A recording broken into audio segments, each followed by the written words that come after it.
Hi, I'm John Cleveland, and this is Cut the Crap. So, the classic Disney Halloween movie Hocus Pocus has been in talks about a sequel for a long time coming. When asked, Bette Midler, Kathy Najimy, and Sarah Jessica Parker, the starring roles, have all said that they would love to reprise their roles for another movie. Talks originated in July of 2014 that a supernatural themed movie was in the works, which was later confirmed to be the sequel. However, Disney would not confirm this.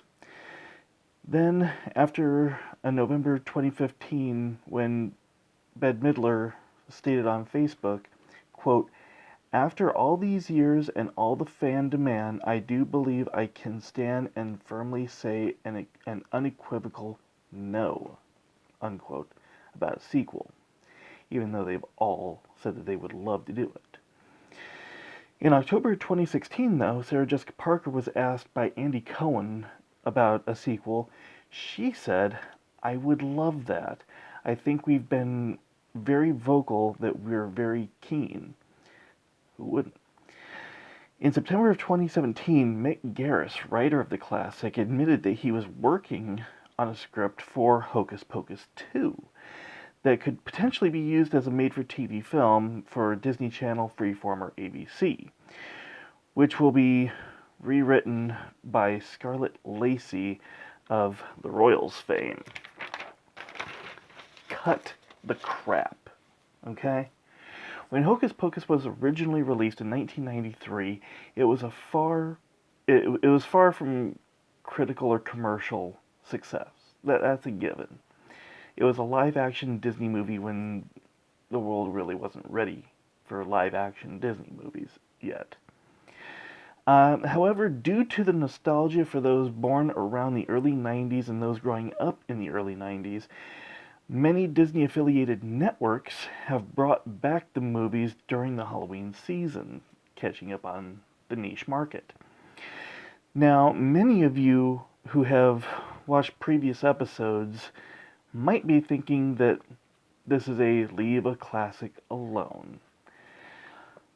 No sequels, no remakes, prequels, or reimaginings. But you'd be wrong on this one. I think a sequel to the original, with the original cast, would be wonderful. It's one of my favorite Disney movies. We've got the VHS and the Blu-ray. My objection is with remaking it, and with a completely different cast. I've already seen some sites where they're already fan casting, and the fan castings are not good.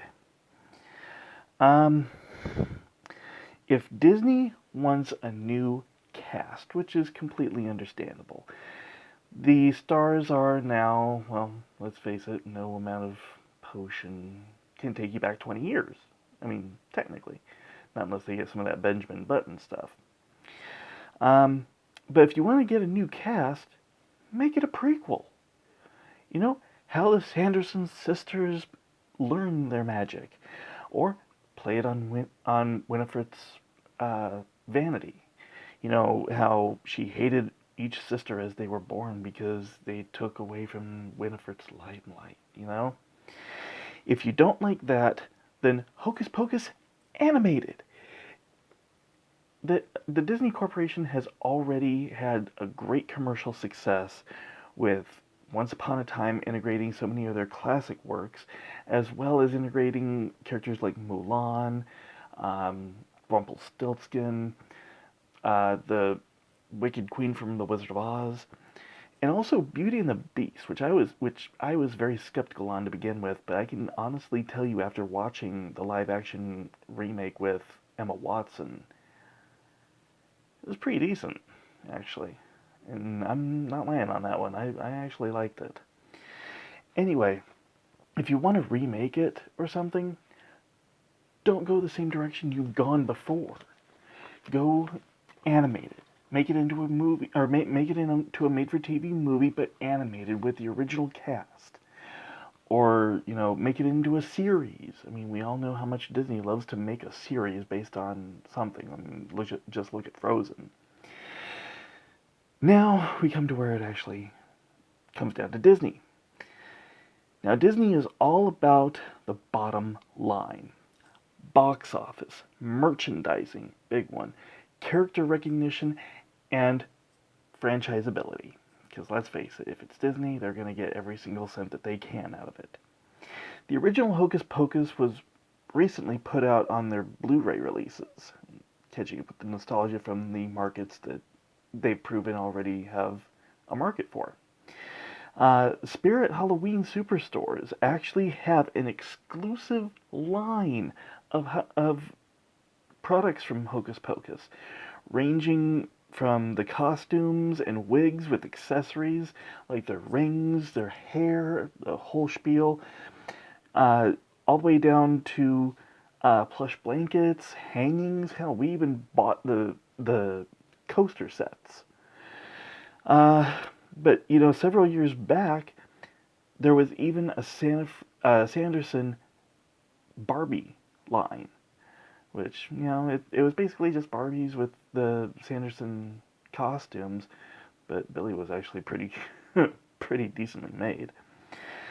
So, for Disney's sake, and any other executive who just might be happening to watch Cut the Crap, I'll break this down into the numbers for Disney, because that's what Disney wants, is numbers. Something that will hit home. Now, what I have done is I have gone for classics of a certain genre that I love. Horror, which we all know is constantly being remade. But sometimes with horrible consequences. So, like A Nightmare on Elm Street. The 1984 classic is also deemed as the house that Freddy built for New Line Cinemas. The budget on that one was it was not 100. The budget was $1.8 million, and at box office $25.5 million, launching the careers of Heather Langenkamp and establishing Robert Englund as a household name, and further carrying John Saxon as her father. The remake, though, cost a budget of $35 million and had a box office of $115.6 million. The numbers might sound pretty decent on that one, right? However, now, Jackie Earle Haley is universally panned as the worst person to ever wear the glove, period. That's including spoof movies, that's including franchises, that's including anything. He is universally hated.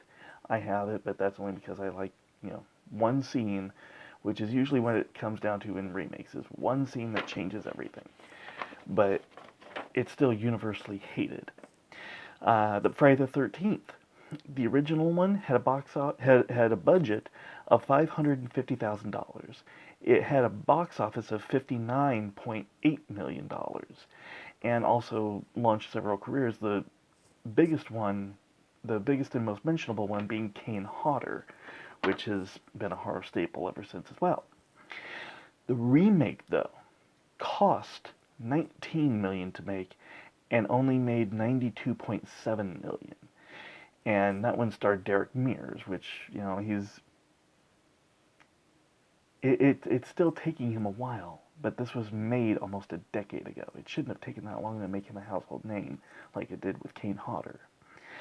Halloween.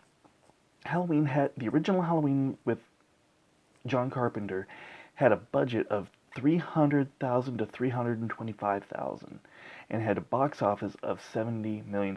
May not sound like much, but the inflation projection from those numbers is $265.9 million, and established Jamie Lee Curtis as the Scream Queen. To this day, she's going to be in the next Halloween movie, reprising Laurie Strode.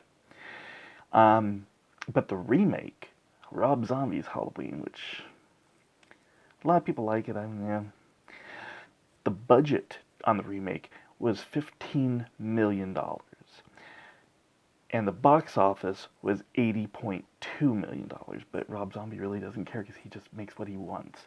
And really, the guy who played Michael Myers, Tyler Mane, he does a couple of things every now and then. The Leprechaun movies. The original Leprechaun had a budget of $15 million.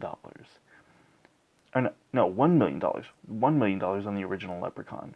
And starred Warwick Davis. He's an international star at this point, and had a box office take of $80.2 million, and also launched the career of Jennifer Aniston.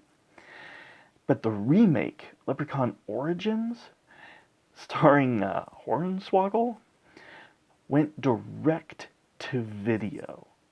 That's how bad it was. And the star Hornswoggle, he's a teetering wrestler at this point. His career is hanging by a string. Now, Hocus Pocus had a budget of $28 million to make. The box office, yes, that was only $39.5 million at the time, but that was back in 1993.